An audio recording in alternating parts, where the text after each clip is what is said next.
Hi guys, welcome back to Toxic to Me. Aku Ivanna, aku dokter. Dan aku Christiana, aku psikolog klinis. And today we're going to be talking about global pandemics. I feel like that's not, I shouldn't clap for that.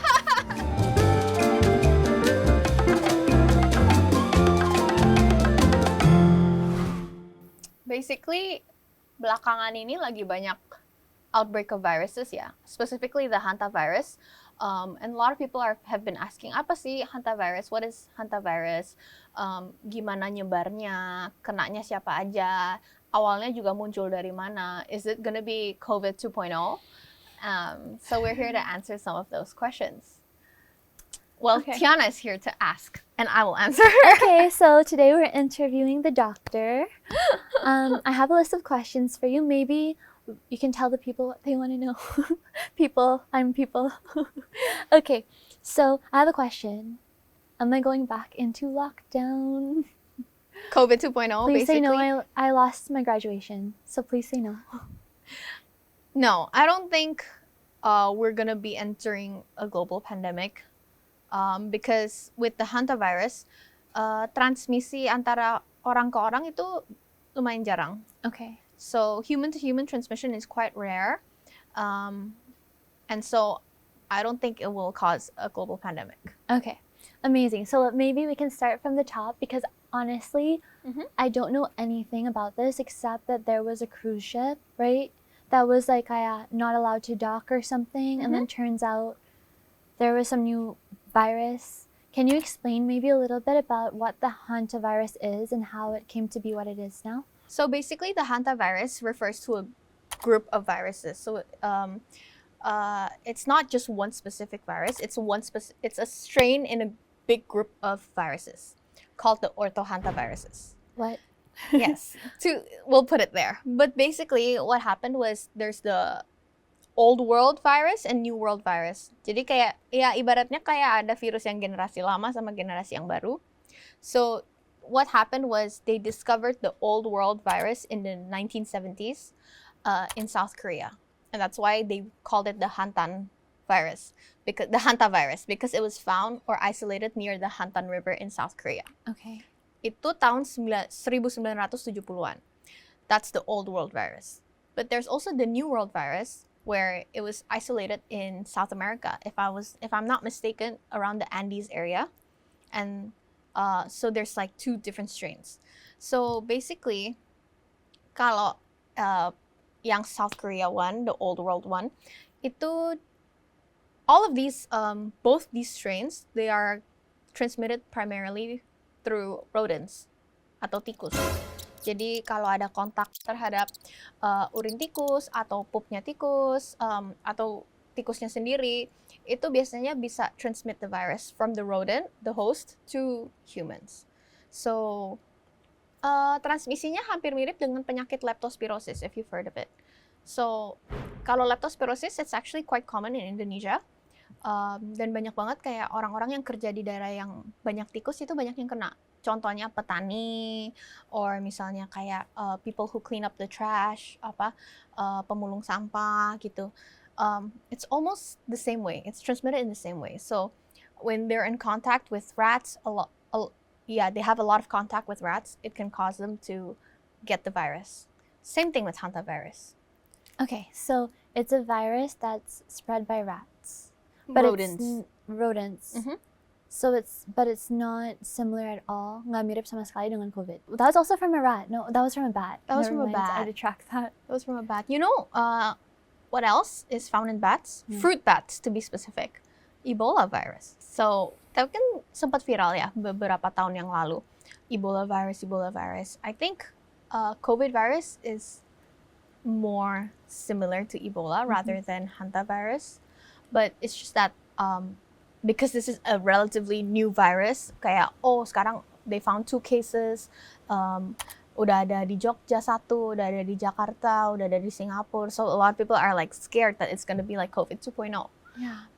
But so far, there's still very few documented cases of human-to-human transmission. So it's not, hopefully, fingers crossed, it's not looking like it's gonna be a global pandemic. So Hantavirus comes from rodents. You also mentioned Ebola, right? Which is another I don't want to say pandemic, tapi condition that udah dari dulu kan, and I thought that was like confined. Why did people assume that Ebola is confined to Africa? Because it originated in Africa. Okay. So the thing with Ebola virus is it comes from there are 3 groups of viruses that are known to cause large outbreaks, large Ebola outbreaks. So there's the Ebola virus, there's the Sudan virus, and there's the Bundibugyo virus. These viruses originated from Africa, Okay. or were isolated in Africa, I should say. And so a lot of people think, oh, it's confined to Africa only. But the thing with pandemics, it usually starts in one place and then it can spread. Yeah. So I wouldn't say, the same thing with COVID. Tadinya kan COVID, pada bilang kan, oh, it's confined to China. Yeah. Specifically Wuhan, yeah? Wuhan, right? Yeah. Specifically Wuhan. But then, well, look at us. We all have COVID now. Yeah. So I don't think specifically it's only confined to Africa. Gak hanya di Afrika, yang namanya penyakit bisa menyebar kalau kita nggak hati-hati. Okay. That's really interesting. My next question to you would be, I understand that there's like outbreaks of these things, tapi I don't actually know what hantavirus or Ebola look like, right? I just know that it's like something that's making people really sick. In my head, I should educate myself on this. Tapi in my head, it's giving the symptoms, at least of hantavirus, of like fever, probably something like COVID. For Ebola, I'm not really sure how it manifests. Can you please explain maybe symptoms niya, hantavirus, and then symptoms niya, Ebola? Okay. I think generally with viruses, a lot of the symptoms itu systemic ya. Systemic itu berarti apa? Demam, Okay. muntah, pusing, things like that. And so, as with viruses, kalau misalnya bakteri itu kan obatnya antibiotik. Kalau virus, we don't really have like a drug for it. So a lot of the treatment is very supportive, symptomatic. So whatever the patient is feeling, we treat that. The thing with viruses is it's like that. But for serious infections, it can definitely develop. Like I said, kalau hantavirus kan ada 2 tuh, ada yang originated in South America, ada juga yang di Korea kan.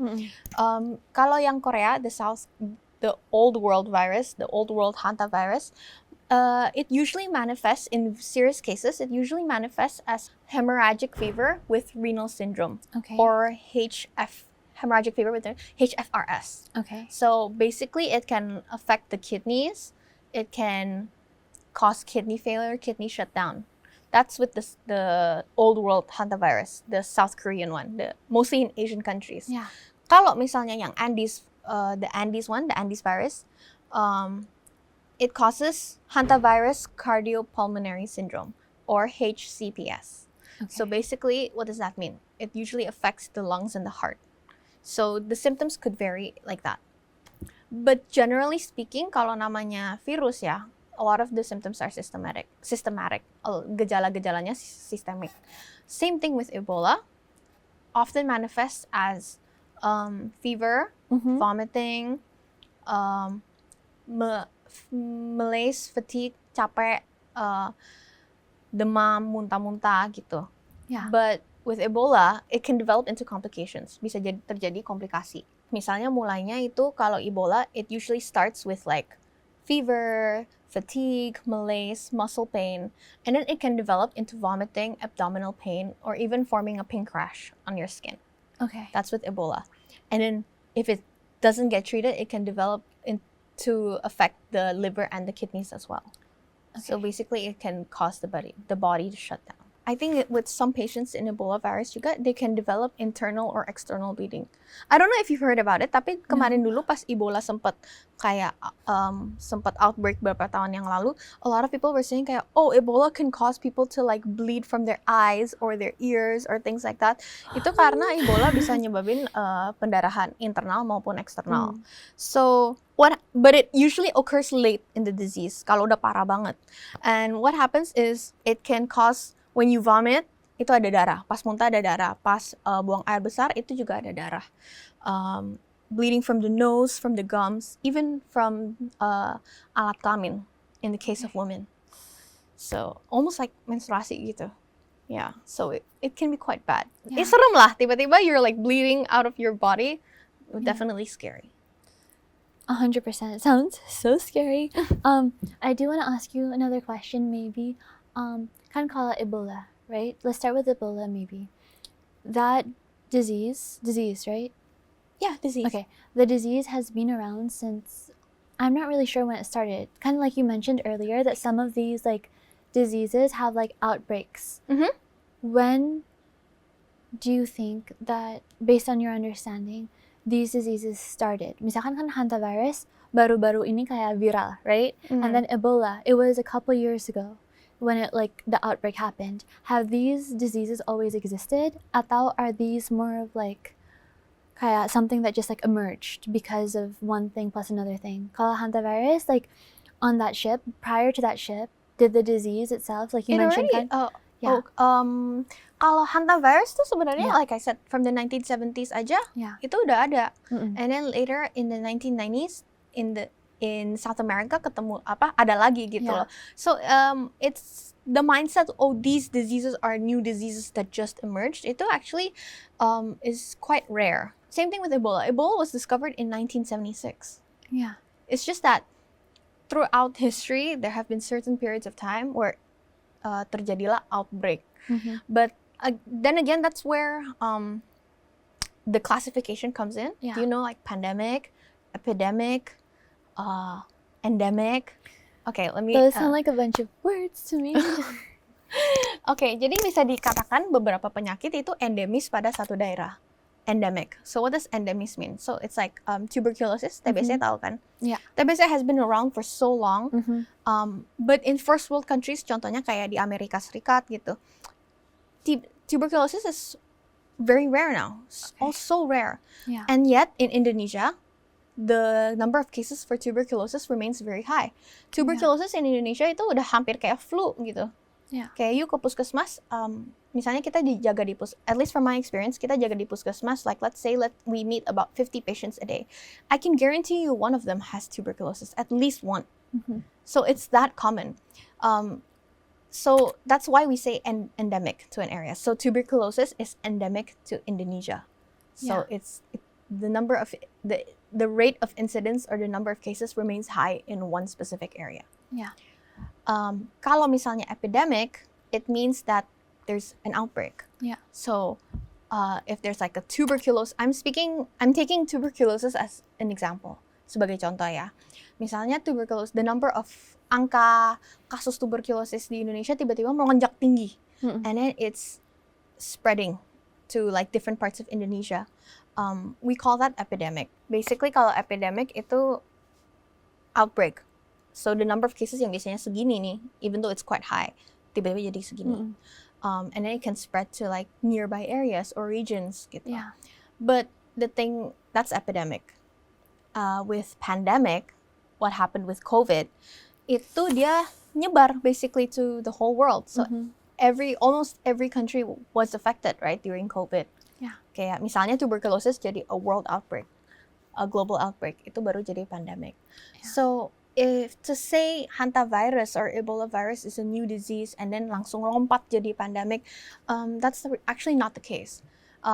It could be that these diseases are endemic to certain areas, and then terus kenapa kalau endemis terhadap beberapa area tertentu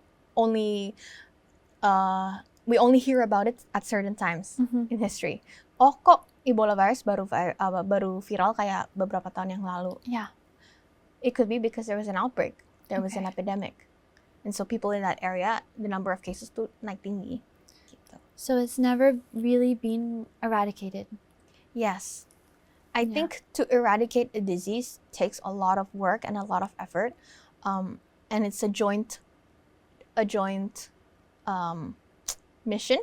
I think a lot of countries have to work together, and not just countries, but also like people like you and I. We have to be able to help tahan transmisinya. I think one of the very few diseases that have been eradicated in history is smallpox. So the last recorded case of smallpox was in October 1977 in Africa. So it's been over like 30 plus years since smallpox has been eradicated, and that's very good.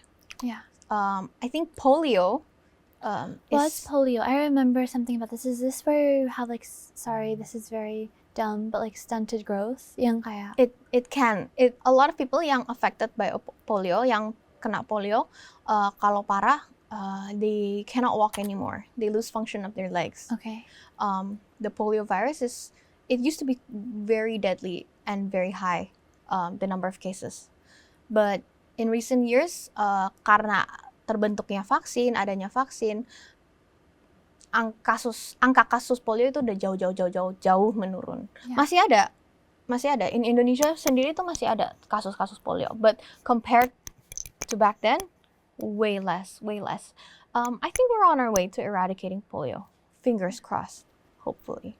Yeah. Well, so my next question to you is, I think tadi kan Ivanna bilang kalau sebenarnya these viruses, we know that over time they can decrease in prevalence, like COVID. We learned from COVID, right? Mm-hmm. That if you control it properly, then it can either decrease in prevalence or you can grow immunity to it. So it doesn't kill and many people anymore. Tapi it exists. People are still getting COVID. I think my first question to you is about how do you think that we can protect ourselves? Firstly, by understanding transmissionnya tuh gimana, kata Ivanna kan bukan human to human. So for hantavirus and Ebola, how is it transmitted?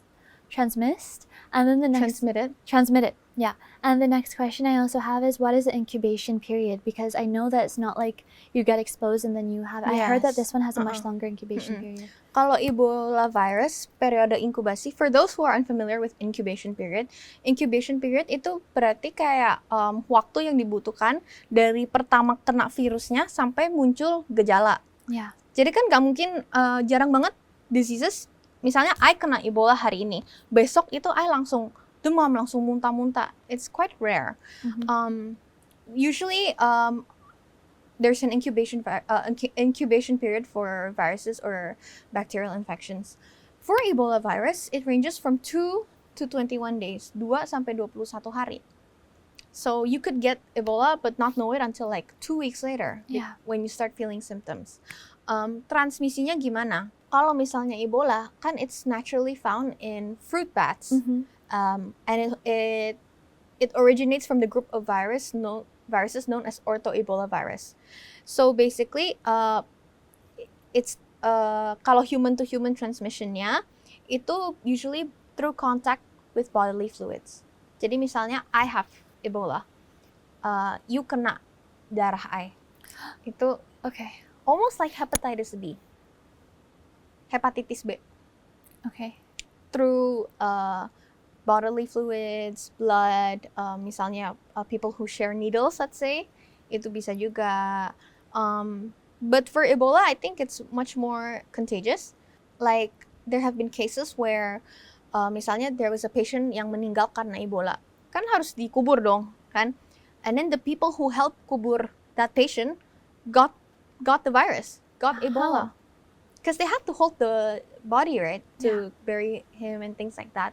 So I'm thinking kalau Ebola virus, the transmission rate or the contagiousness is much higher compared to like a lot of other diseases. And also, selain bodily fluids, even objects or surfaces that, so let's say I have Ebola and then I touch. Okay. And then not long after you touch this chair, bisa jadi kena juga. So it's quite contagious. Okay. That's the thing. For hantavirus, it's even longer than Ebola virus for the incubation period. Itu bisa 7 sampai 60 hari. So, does that mean before it manifests, kalau misalkan you have hantavirus, right? Tapi you don't know it. Everyone you come into contact with could be at risk for it. That was how COVID happened. COVID happened, right? A lot of people don't know that they have COVID, and then they go out, berkegiatan, beraktivitas seperti biasa, meet a lot of people. Ternyata they don't know that they're carrying it, and then they transmit it. I think it's much easier if you already know that you're sick with something. You wouldn't, at least if you have good moral conscience, you wouldn't go out and meet people, gitu kan. I think your question just now was also how to prevent that. Yeah. I think the safest way for sure is to maintain number one, hygiene, good personal hygiene. Making sure you wash your hands often before you eat, after you eat, after you go to the toilet, and also wearing masks. Kaya, kalau udah tahu that we're going to a high risk area, I think it's recommended to wear a mask. Yeah. How would you define a high-risk area for like Ebola or Hantavirus? Would it still be kaya tempat-tempat keramaian, or is there more places that are susceptible, do you think? Like, let's say for Ebola virus, it's endemic to sub-Saharan Africa. Kayak contohnya Ebola, dia endemis terhadap area-area like tropical rainforests in sub-Saharan Africa. Yeah. And there's a lot of outbreaks centered in Congo and also Uganda. So let's say you're traveling to those places, endemic areas. I think it would be wise to wear a mask. Yeah. With the Hantavirus, there's two, right? There's the old world and the new world. The new world, the one in South Americas, it's usually endemic to areas in South America. Contohnya kayak Brazil or Paraguay or even Chile or Bolivia. So when you're traveling to those areas, I think you should be mindful. The same thing with the old world virus, or the Asian one, they would say, right? Itu juga endemic to China, but also certain areas of like Germany, Russia, the Balkans. And so what I would say is to be mindful and just to do your research to find out what diseases are endemic to the areas that you're traveling to. Misalnya kita udah tahu kita mau pergi ke area ini, ya kita cari tahu penyakit-penyakit yang endemis di sana apa aja, and what are the precautions that we can take. Consult your doctors, ngomonglah sama dokter, tanya. I think it's good to be aware. Kayak contohnya malaria, it's endemic to Africa, and so people traveling to Africa now, mereka dikasih, a lot of them are recommended to take prophylactic or prophylaxis doses of medication for malaria. Okay. Prophylaxis itu artinya apa? Prophylaxis itu artinya pencegahan.